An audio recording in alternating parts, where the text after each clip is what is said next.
Hi everyone, my name is Chloé Messdaghi and I'm happy to be on the disclosure panel with you for this wonderful biohacking village. And so before I get started, I just want to let you know who I am so you have a better idea of basically what the content I'm going to share with you. So I am the VP of Strategy over at Point3 Security, and when I'm not that, I'm an ethical hacker advocate. And if you're wondering what is an ethical hacker advocate, basically I'm trying to fight for rights for hackers and also to change the imagery and the wording that the press tends to use about us in a very negative light. But when I'm not doing that, I also am trying to push for diversity and inclusion within the community. I am the president and co-founder of WoSEC, and when I'm not that, I'm also the founder of WeAreHackerz, which used to be formerly called as WomenHackerz, but WeAreHackerz is a private online community of hackers who are underrepresented genders. And yes, we hack at all different levels, have workshops and all that fun stuff. And yes, I am a parent. If everyone wants a parent, it's basically a parent of any dogs, cats, and hamsters, I guess, and bunnies, or any of those kind of things. Anyway, Sherlock and Luna, which are both some sheeps. And also I am the Hacker Book Club organizer, and what we do is one of those things where we read a new book every month written by someone in the hacker community or is written about the hacker community, and the author and the people that are mentioned in the book do attend our weekly meetups on Tuesday at 5 p.m. Pacific time. Anyway, enough about me. If you want to follow me, feel free to. I'm on Twitter and Instagram. Let's go into the good stuff though. So usually when we see the word hacker, or when we type in hacker in Google or whatnot, we get like these type of images, this dark hooded figure, but also we see these ones that have hole cut out and, you know, anyway, let's just be honest with each other. This is really annoying at this point because what's happening is that people are seeing us in this way. Something that looks like a criminal. And it's not just that, but even if you type in ethical hacker or criminal hacker, if you see on both sides of this, you get the exact same imagery. So, which is even more annoying because it looks like we're still having this situation ongoing. And it's not the imagery either, it's also the words being used. The media, which is press and marketing organizations, keep using the term hacker in a negative way when they should be saying malicious actors or cyber criminals. But if you're wondering, how does this imagery impact us? I'm glad that you're asking because I'm one of those people that's obsessed with brains. So we're going to talk about them. All right, so first things first that you should know about when it comes to your brain is we're going to have to dive into the amygdala, which is an almond-shaped part of your brain within the temporal lobe. Now, the thing to know about the amygdala, it sorts who's like us, who's not like us. And because of that, it's the fear versus flight mechanism. So if the person somehow has a connection like us or looks like us, we're like, this is a friend, versus if the person doesn't look like us or we have no association, never had any conversation with someone that is that type of person, we see them as an enemy. And because of that, that is how we have these things called socially constructed beliefs. One in the media, when they share hackers and imagery of this hooded figure or using the term hacker, what is happening? It's socially constructed beliefs are now being implanted in other people's minds that hackers are criminals and that all of us are criminals. We're bad people. And because of that, it has created this fear in the public. Now, to know about is that when the amygdala sees, for example, let's put it this way. You know when we always tell someone that we're a hacker or work in the hacker community, and usually the person takes a step back and kind of goes, or they're like, the mouth drops, or their eyes get a little big. They're like, they're nervous, but they don't want to come off that they are, but they totally are, and you know it. And you're like, dang it, I should have gone with the security researcher term, but you didn't. It's okay. Anyway, what happens is at that point, what's happening is that person knows that now you're a hacker. And they've seen the images, they've heard the words in the press and whatnot of hacker. And when they see you and you tell them you're a hacker, they're taking the step back because they're trying to figure out something, if you are a friend or a foe. Now, the thing to note about the amygdala is that even though it sends that signal, it's completely subconscious. So you don't even know that you have a fear of it. The only time when you know that it's a fear is if it comes in the prefrontal cortex of your brain, which is right here. Anyway, so what it does is that it sends a message there saying, warning, warning, there's a hacker near you. Be careful, it's a criminal. They do bad, terrible things. Now, the thing is that that person now has a choice to react or to ignore it. Now, the only way that you can question socially constructed beliefs and biases is through stories and from meeting people within that community. The thing is, when we're inside our bubble, we're protected from these things. We have our own beliefs, and it's constantly being verified that you are correct always. When we go outside our bubble, that's when we realize you don't know everything. And to be comfortable with the uncomfortable is always a hard thing. So, what the main takeaway, if you're wondering, Chloe, why are we still talking about the brain and the amygdala? The thing you need to understand is that it's not permanent. These socially constructed ideas are never permanent. You have a choice to learn about another perspective, but they have to hear the other perspective. And right now in the press, we're not seeing that yet. And because of that, we're still being seen as criminals. So, and because of this fear and the public perception, we still have a situation where 93% of the Forbes Global 2000 don't have a vulnerability disclosure program. And 60% of hackers do not report vulnerabilities out of fear of being prosecuted. And laws that are preventing like good hacking are such as the CFAA and DMCA. And because of this stigma associated with being a hacker and how the public sees us, it also increases the chances of having more malicious attackers, not hackers, attackers. But I try to catch you there in that slide and see if you caught it or not. But overall, what we need to know about is that there are legislation out there that is hurting us still to this day. And what we need right now are some amendments. So for example, the anti-hacking laws, the Computer Fraud Abuse Act, it was actually created in 1984 because Ronald Reagan watched this movie called War Games and panicked. As you can tell, many of the rules and laws that have been created are usually stem from panic and fear-based and not through empathy. They never really had a conversation with the hacker community to say, hey, is this right or wrong what we're doing here? And the thing is that we need to push more than ever some amendments for this. Yes, we do believe that, malicious actors should have to deal with prosecution. But if we are going, within scope, then we shouldn't be having to worry about being prosecuted. If we go out of scope by accident, we shouldn't have to worry about being prosecuted. However, if we go out of scope and we exploit, okay, yes, we did something bad with a malicious intent. And anti-circumvention laws are the copyright acts. And basically seeing reverse engineering is seen as a breach. Not a breach, but it's just wrong. It's not legal. So these are things to consider and remember of. And of course, we have an acceptable use policy, which is every time that you are on your iPhone or any of those things, it's like, please check this terms and conditions. I know some of us try to read it, but it's really hard to understand because we're not attorneys. So it makes it even harder for us to understand what we're reading.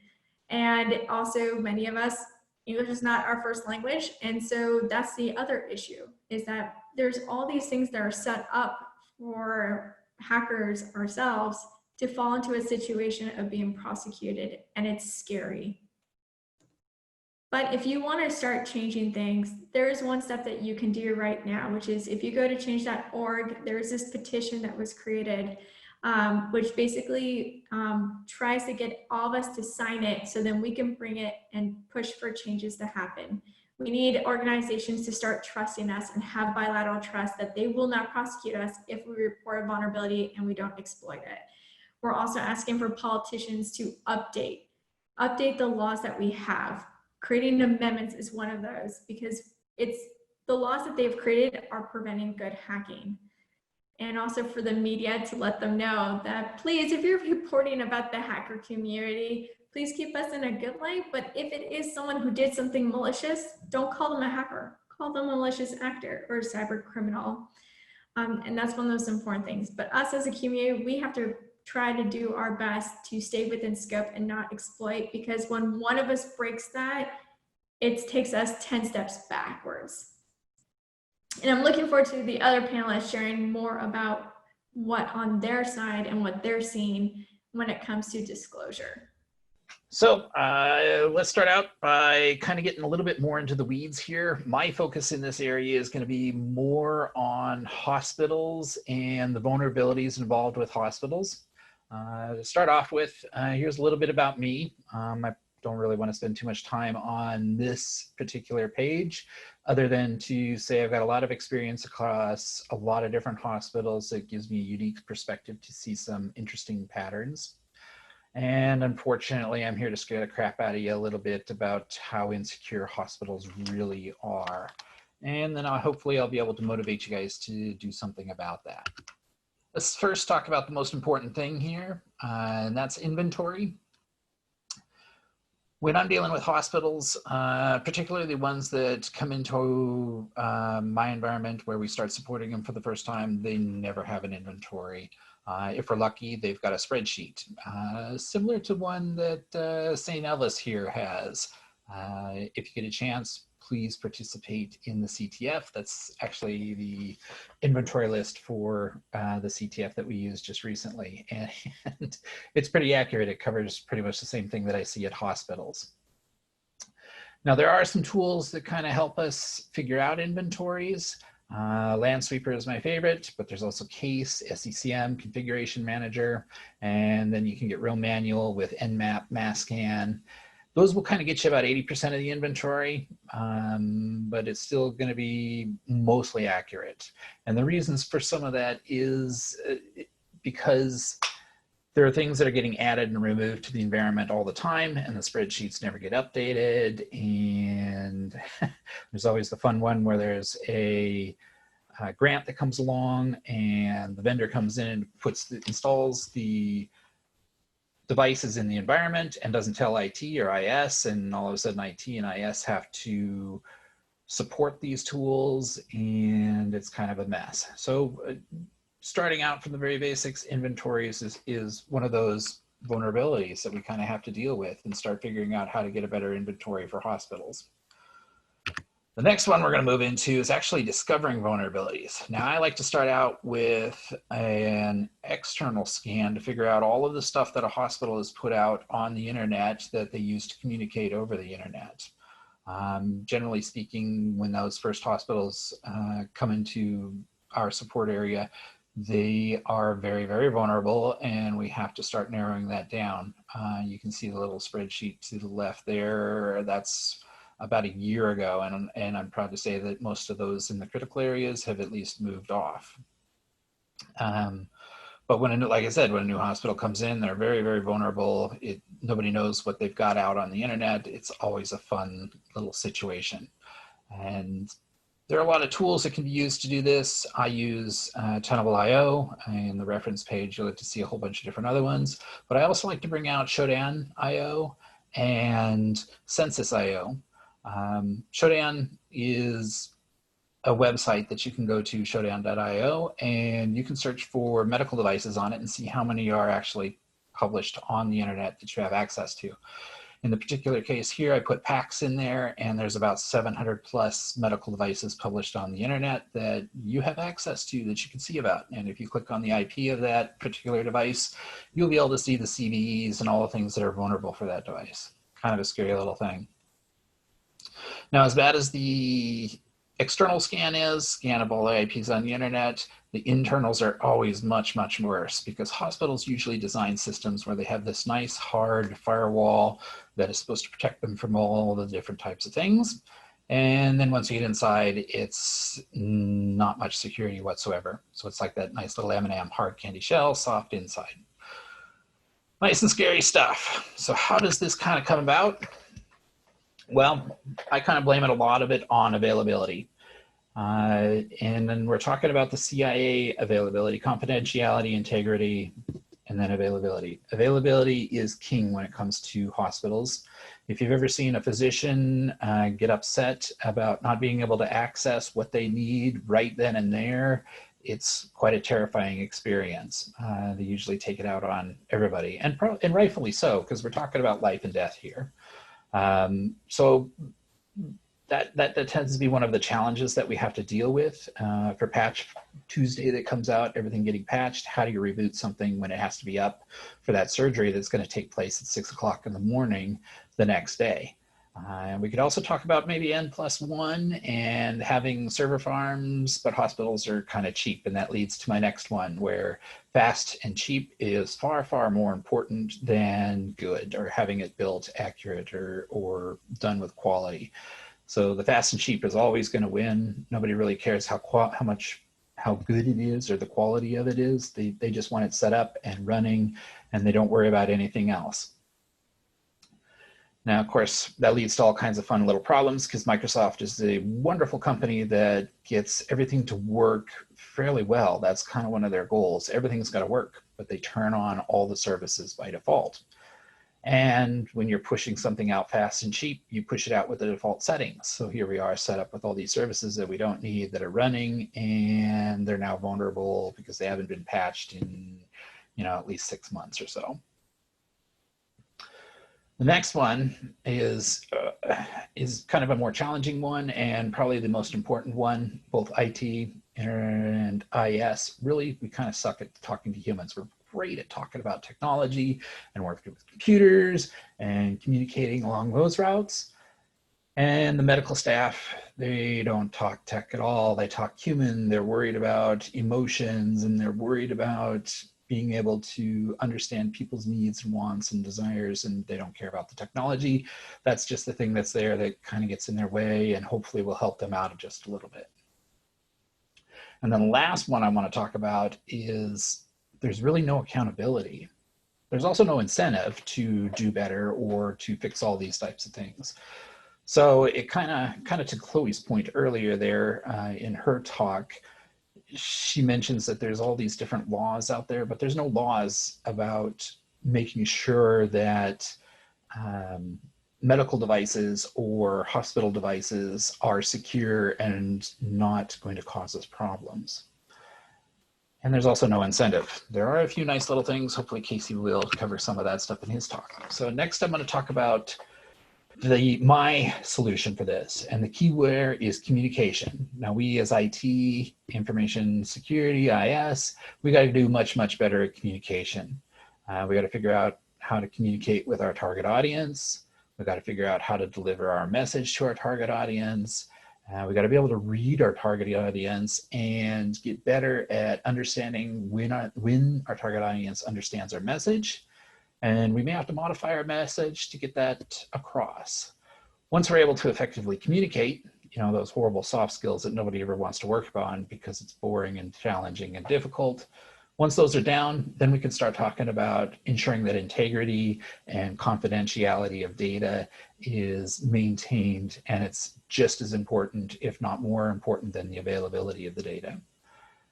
And we'll be able to talk about how quality is just as important, maybe more so, and even cheaper in the long run than getting something out as fast as possible, as cheap as possible.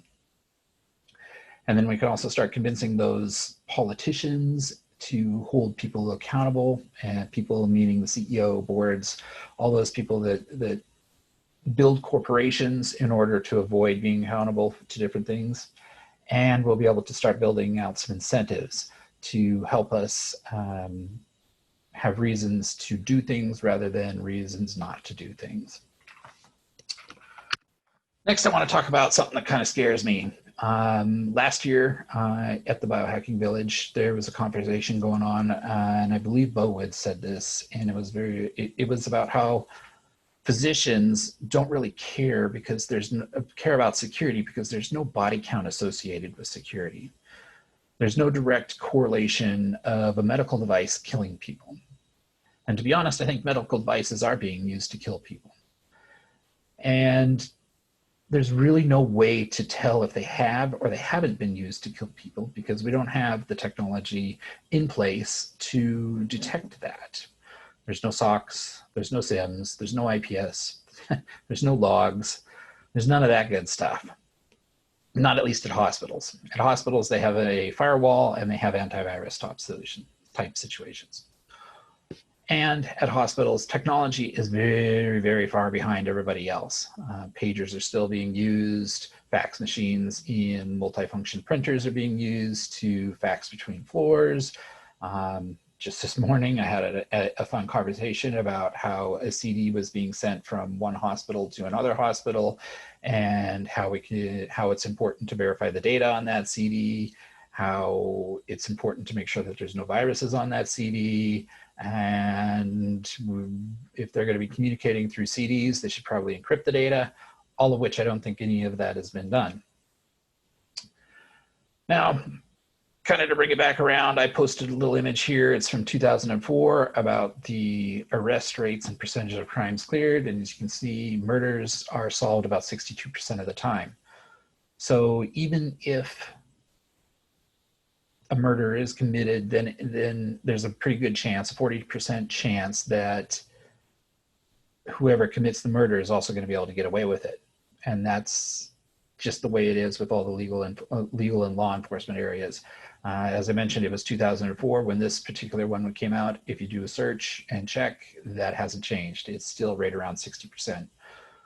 So we need to do better. We need to start using that communication, like I talked about, to start holding people accountable, and just start providing incentives to ensure that these medical devices aren't actually killing people. Got to figure it out. Now, here's a little scary thought for everybody. If hospitals have to invest in these monitoring site solutions, then the hospitals are also going to have to invest in ways to prevent that from happening. All of this is a huge cost effort, and hospitals don't make very much money. A lot of it is spent on administration, and they would much rather buy an MRI machine than they would spend the money on securing something. So I'm going to drive home that we've got to set up some incentives. All right, let's pull up this last slide because I don't want to end on too scary or sad of a note. Everybody's trying their absolute best in everything that they're kind of doing. Hopefully we'll all keep trying, and hopefully we'll get better and learn more and just kind of do the best we can. I'll also throw this up. Here's the references. I'm sure that at a certain point the slides will become available, and you will be able to click on the links and utilize the information in these. Thanks for hearing me. I believe Casey's up next, and we'll hear from him next. All right, greetings, DEF CON. Thank you for joining this talk, and thanks to Eirick and Chloe leading into my section now. Who the heck is this guy? I am the founder, chairman, and CTO of Bugcrowd. My name is Casey Ellis. Been in information security for about 20 years. From a Bugcrowd standpoint, and especially as it relates to vulnerability disclosure, Bugcrowd actually pioneered the crowdsourced security as a service space. So, vulnerability disclosure and bug bounty predates us by a long way, which I'll get to in the talk, but we were the first to actually get in the middle and try to make it work better. So, pretty proud of that, but it means we've learned a lot about how that works from a process standpoint. From a journey standpoint, for me, started life as a hacker, got into pen test as a career, moved across into the dark side of security solutions and sales, and then broke bad and became an entrepreneur, which eventually led to starting Bugcrowd in 2012. And yeah, you can see the hack persona and the hustle persona on the side. That pretty much sums up who I am and how I do what I do. So now you know me. That's where to find me as well. So yeah, with respect to the talk, when we started Bugcrowd, it was really all about like, how do we do this well? There's this enormous community of white hats from all around the world, which Eirick's talked about, and some of the things that they can do, and this incredible need for security feedback in all sorts of areas of cybersecurity. Like, how do we make this easy to do it well? How can you connect that latent potential with the unmet demands of security itself? On this, like, if you look at it simplistically, it's a fairly easy problem to solve. You just invite a conversation to happen and everything's great. But it turns out there's a lot of devil in the detail, which is, we did anticipate that when we started off, but it's a lot of what we've been continuing to work on over the last 8 years. And Disclose.io, which is what I'm going to talk about today, is a product actually of the policy and really the adoption of vulnerability disclosure component of that. Like, at this point, we're a ways along from where we were even back in 2012. I think nowadays vulnerability disclosure is becoming this normalized phenomena, and there's starting to become a lot of social pressure around it, which I think is a really good thing. It's still the kind of thing rather that you're a bit special if you do, as opposed to being, you know, abnormal or unusual if you don't do it. And really Disclosure was about flipping that, but I'll not preempt myself anymore, and we'll get into a bit of backstory. So in 95, Netscape launched the Bugs Bounty program. They've since dropped the S because it's cleaner, and that is a Silicon Valley joke for anyone who missed it. You know, there's like lockpick bounty programs. There's all sorts of other things that go back centuries even around getting security feedback through a reward model. But Netscape's broadly, you know, accepted as the first kind of high-tech bug bounty program. And really with that kind of almost the instantiation of being proactive around vulnerability disclosure and actually inviting and engaging it as a part of your security process. So bug bounties and vulnerability disclosure, they're not the same thing. Don't let anyone tell you that they are, but they look similar enough in terms of how they operate that, you know, we put that back down to kind of where this whole idea started to really gain momentum. You know, Bugcrowd started in 2012, and in 2013, I've got these flipped around, but you get it. One of the things that we noticed was, you know, legal teams don't seem to really understand how to write a policy that is almost the opposite of everything they've written before it. So you've traditionally gone out saying, hey, if you're a hacker, go away, you're bad. And here's all of the legal stuff to you know, create a legal framework for us to say that to you. Now we're starting to try to get our heads around the idea that, you know, there's locksmiths as well as burglars out there, and we actually want the help of the locksmiths. Legal teams don't know how to do that. It's still, I believe, a net new kind of idea in the space of law. And the challenge is with legal teams, you know, when they're uncertain about what they're doing, they tend to write War and Peace. Like they'll err on the side of verbosity. So you end up with these great big long confusing briefs. And that's the first part of the problem. The second part is that hackers don't read those things in the first place. They should, but it's the Euler problem. You know, I think you get a subset of the community who actually really do dig in, and we're very grateful for them. But you've got to expect the behavior from the internet that people are just going to click through, look for the thing to do next and go, which is certainly true also in this space. And the challenge is that when you talk about, you know, the anti-hacking laws and some of the provisions that have been invoked to chill security research that Chloé was talking about earlier, you know, the CFAA makes screwing this up as a hacker potentially a felony crime. And the same is true for similar laws in other countries. So in 2014, we thought, all right, let's try to untangle this one and solve it. So we released the open source vulnerability disclosure framework in partnership with Jim Denaro and the folk over at Cypher Law out of DC. And that was awesome. It was basically this idea of like, how do we, you know, kind of compress down the really important things that need to be in a brief like this to the point where people can theoretically just copy paste and get it right like 90% of the time. At the same time, Katie, Art, a bunch of others in disclosure were working on the ISO standards. They got released to paying customers. So there was this kind of convergence on trying to solve this problem of standardization. Fast forward to 2018, what we did was basically take some of the, or actually kind of capitalize on some of the attention that was around this concept of legal safe harbor. Thank you to Amit Elazari for really pushing that forward and her legal bug bounty initiative. And then Dropbox and a couple of other folks that were going on took the OSVDF and legal bug bounty, merged them and put them all under Disclose.io. Bugcrowd added it as default and off we went from there. So that's the backstory. And I think with respect to CFAA, you know, it's important to keep in mind that it is in active use. I personally believe that there should be laws in place that address computers as a vector to commit a crime. But, you know, as Chloé called out, if it's not clear what side of the law you're on, especially when you're trying to help, then there's a chilling effect that means that security feedback doesn't pass from A to B. And that's always bad. So we're trying to solve that problem. So really what Disclose.io is about is like, how do we make this idea of vuln disclosure, how do we make the adoption of a vulnerability disclosure program go viral? And doing it with best practice, how do we make that into something that is not this huge push from companies like Bugcrowd and people in the researcher community. Not this like reactive, oh crap, I got tweeted at, what do I do now? Experience for folk on the vendor side, something that, you know, the internet collectively is leaning into and doing well. And that really is the mission of Disclose.io. It's a healthy and ubiquitous internet immune system. And props to Karen Elizari, Amit's sister, for I think making that concept of hackers operating as the immune system of the internet popular in her TED talk. Feels like a billion years ago at this point, but it was a little while back.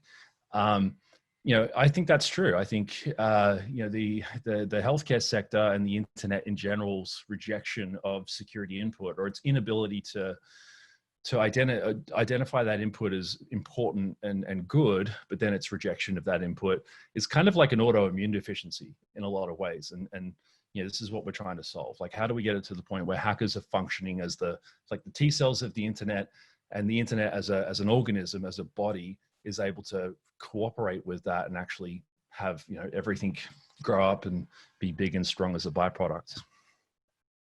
The mission of Disclose.io is to drive vulnerability disclosure adoption, as I probably made clear at this point, but doing that through safety, simplicity, and standardization. So if that's what you remember about this project, that's going to be kind of the key takeaway, because it does involve everyone. It is open source. You know, I'm known for Bugcrowd, sitting in front of a big Bugcrowd logo, and this is kind of the commercial construct for starting this project. But at this point, we have basically spun it out into its own thing. It's very much something that we want everyone to participate in, regardless of whether they're a customer of my company or not. So that's kind of the goal here. So what is it? How are we doing it? How do you unscrew a 30-year-old problem on the internet? Glad you asked. So there's three main components to it. There's the terms. You know, the purpose of the terms is to make it easy. Like, how do we eliminate the friction of understanding and adopting VDP language in a way that benefits hackers and companies? And the overall outcome of that is ideally standardization of what those terms should look like. Eventually, ideally, to the point where things like CFAA, DMCA, and others start to come under, you know, the right kind of pressure to be reformed to actually accommodate for good faith in our space. I think that's the utopian goal. We're a ways off from that, and there's a lot of other things for legal folk to be occupying themselves with right now. But, you know, in the meantime, we can do our part. The second piece is the list, which is to aggregate adoption. And really to drive adoption as well. You know, the whole idea there is network effect, which is that kind of virality piece I was talking about before. How do we get it all into the one spot in a way that you know, basically creates this critical mass of best practice that people are actually drawn to? And the third piece is the logo, which is really normalization. I'll go into these in a second because I'm kind of getting ahead of it. But, you know, how do we promote best practice? I think VDP is a little bit unique in terms of security things that a company can do because a non-technical user can understand it. Like, they might not get, you know, blockchain enabled, AI powered, next gen endpoint something. But the idea of neighborhood watch for the internet, especially when you're talking about a safety critical space like medical, anyone can get that. And we're at a point in time where I think the average human is more concerned about the risk that they have when they're buying a product than ever before. So this becomes something that's actually, you know, a benefit, aside from the security benefit and the fact that it's just the right thing to do. You know, the goal with this is for it to almost become like the green padlock for SSL. And I say that fully mindful that people have started to remove the green padlock because it has been normalized. Like, if this whole idea of VDP adoption can go through that same arc, I would be incredibly happy. And I think pretty much everyone in this space would benefit from it, as well as the internet itself. So, all right, the terms. It is a collection of boilerplate vuln disclosure templates. You know, some folk just copy paste it with the OSVDF, the initial incarnation of this. We noticed the language popping up everywhere. It was getting translated into different languages. That document is grandfathered into policies all over the internet at this point, and that's just a thing that people do. So, okay, you can do that, or you can use it as a foundational framework or a starting point for new versions, which is one of the reasons that it's open source. We've actually taken input from programs who've looked at the policy, said, hang on, here's an edge that a lot of people have that you probably haven't considered that we're going to write in. You should consider it, issued a pull request, and we've actually merged that into the language over time. It's open source, as I keep saying, because I want to really stress that point. It's licensed under CCA 4.0, so anyone can use it. And you know, some of the folk represented in the NASCAR kind of section here are the kind of people that are helping out. This isn't an endorsement from them of the project itself, but it's the kind of folks that are participating on an individual level to making that language better and driving this forward. These are the kind of folks that are actually rocking up and assisting. So that's the other benefit of open source. It's not just, you know, Casey the Bush lawyer from Australia's opinion on how to do this well. It's all sorts of different folk that are actually coming in and making the whole thing more and more effective over time. And honestly, like, this is the interesting part I find, is that it's actually kind of hard to do. You know, one of the things that's a challenge, frankly, that needs to be overcome, because it's a function of how it works, is that not every hacker is a lawyer. In fact, most aren't, I would say. And many of them, I would say most, are English as a second language. So you've got to be able to actually articulate what the hell you're trying to do in this brief in a way that if they do read it, they can understand what's okay and what's not. So you've got to balance this readability and brevity with legal completeness. Obviously, you want to provide safety to whatever degree you can without going overboard and having it turn into this 12-page read fest. And the safety that's provided by the clauses in this type of thing need to be bilateral. They need to protect the company that's putting it up on their policy, and it needs to, more importantly, I think in context of this talk, protect the hacker as they're doing research, or even, you know, the concerned citizen who's found a bug, not as a product of security research, that just wants to send it across and doesn't know if that'll get them sent to jail or not. So at the moment, it's covering US, Canada, the Netherlands, and Belgium. And we wrote one for the 2020 US presidential elections. That was tough because there's obviously a lot to consider there. But that's the sort of problem sets that we're trying to tackle with these terms, and with the goal of making it easy and standardized. The list itself is this true community-powered, vendor-agnostic directory of all known VDPs and bug bounty programs. At the moment, we've got, you know, what kind of legal protections afforded by the program, what kind of rewards does it offer. We're about to integrate support with security.txt. And I think calling out the disclosure models and timelines, if it's a coordinated vulnerability disclosure model, that's going to be different for every organization. So we've accommodated that in there as well. Again, open source, licensed under CCA. So that brings us to the seal. This is like the green padlock part that I was talking about at the front. What we've done at this stage, this will continue to evolve, but where it's up to at this point is dividing out what we're referring to as safe harbor, or is popularly, I think at this point, referred to as safe harbor. What that's really talking about is what kind of legal protections are available to the researcher that have been proactively included by the program owner into the program. And we've broken it into partial safe harbor and partial compliance statement, and a full safe harbor or a full compliance statement. The difference between those two things, I think, is quite important. For partial, what we're referring to as partial safe harbor, essentially it's a good faith statement. So it's this idea that, hey, we agree not to lawyer up and cause you a hard time if you play by these rules. Which is better than there being nothing there, right? Because that's when, you know, I think the risk can be quite high, and there's even recently examples of where that sort of thing's gone wrong.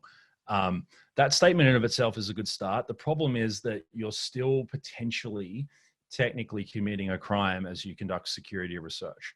And that's the part where there's still, I think, a decent amount of exposure. I liken it to, you know, in California, on the highways, the speed limit's 60 miles an hour, but everyone drives at 80 and you don't get pulled over, right? And that's because there's this sort of social contract. It's not quite, that would be no safe harbor because it's not written down anywhere, but kind of everyone knows.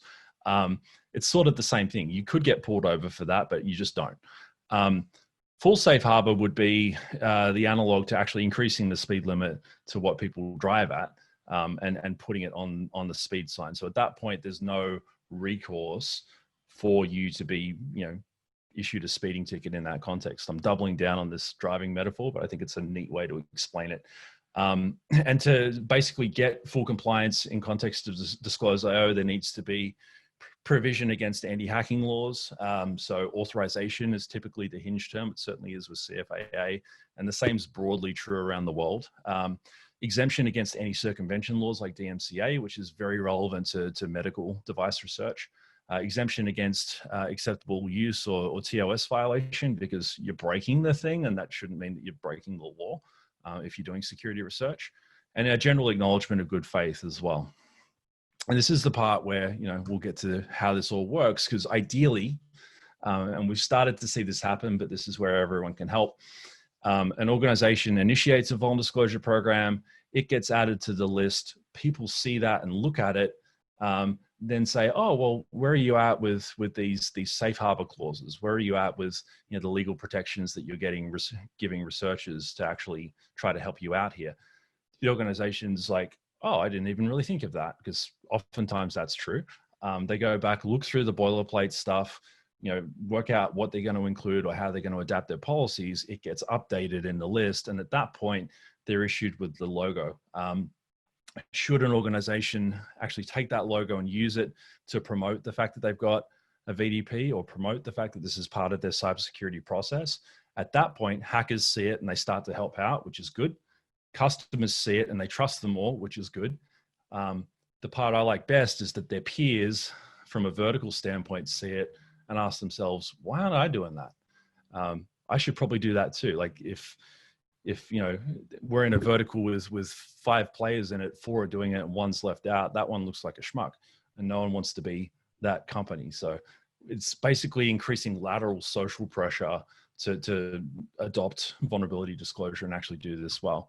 And, you know, it feels too soon to be talking about viral. I was actually talking about this in context of virality and network effect before COVID broke out. But, you know, without disrespecting, I think the pain that's causing a lot of people right now, I think it actually illustrates the idea pretty effectively. Like, how do we take this concept of doing the right thing, making people more secure, doing the right thing by hackers, and just generally improving the security of the internet, and actually make that viral? That's really the goal that we've got here. So how does it relate to medical security? What can we achieve in 2020? The first, and this is a call for help, is to adapt the terms to the medical device sector in particular. I think the medical sector in general would be great too. You know, I think the election security revision that we did, it took a lot of work and a lot of thoughtfulness from people that are involved in that space, because there's a lot of edge cases that are specific that needed to be considered and factored in, and then you needed to simplify that. So you can't just add crap on, because that violates the simplicity design goal of the terms. So lawyers that are up for that, please do reach out.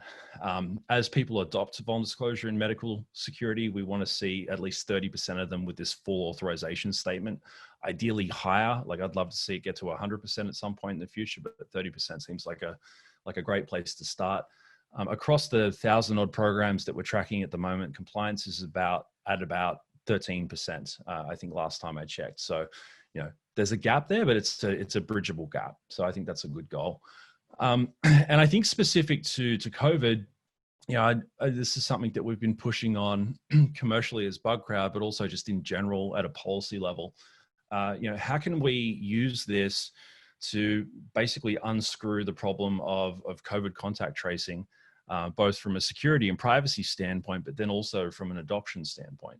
You know, one of the things that's preventing people from adopting, rightly or wrongly, or perhaps rightly and wrongly, from adopting contact tracing applications is they don't trust the security implication, they don't trust the privacy implication, they don't trust their government, the folks that wrote it, like whatever the individual excuse or reason might be.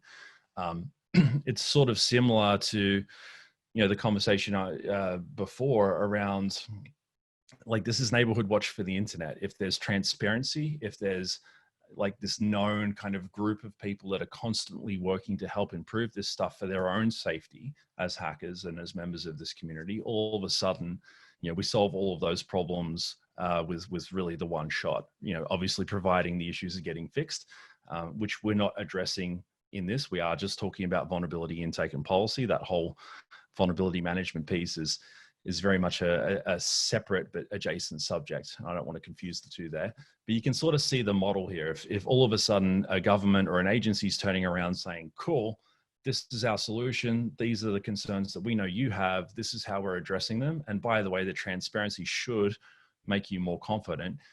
If that drives up adoption rates of safe and privacy conscious contact tracing applications, I think that's part of what that makes that particular model of pandemic management work, which is something we need to be thinking about right now. I personally hate that type of solution in any time other than this. I got asked a lot of questions about it and said, yeah, in any other time I'd run screaming from something like contact tracing. I'd recommend that absolutely everyone else do the same thing.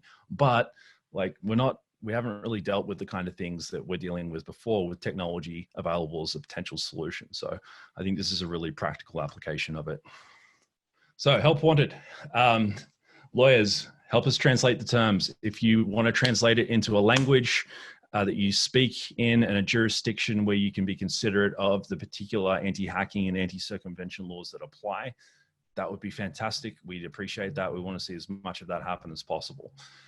For hackers, contribute to the list. If there's something missing or if there's a detail that's incorrect, submit a pull request and actually use that list. The idea of it is to help you guys and girls and everyone else who's involved in hacking to be able to look at the target space that's out there that's actually wanting your help and giving you an opportunity to do that. If you want to work on paid programs, go for it. If you want to work on VDPs and verticals that you're passionate about, do it.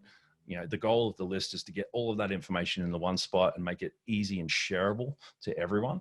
And contributions, power that. For organizations that might be watching, start talking to your security teams, start talking to organizations like Bugcrowd, start talking to hackers about what you need to do to take steps towards being proactive about launching a vulnerability disclosure program and actually engaging the feedback of the hacker community.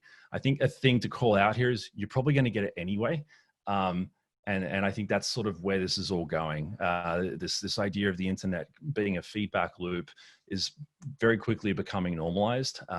So you can either be reactive to this trend or you can be proactive. And I think being proactive is a better bet. And then include safe harbor. And for everyone in the mix, spread the word.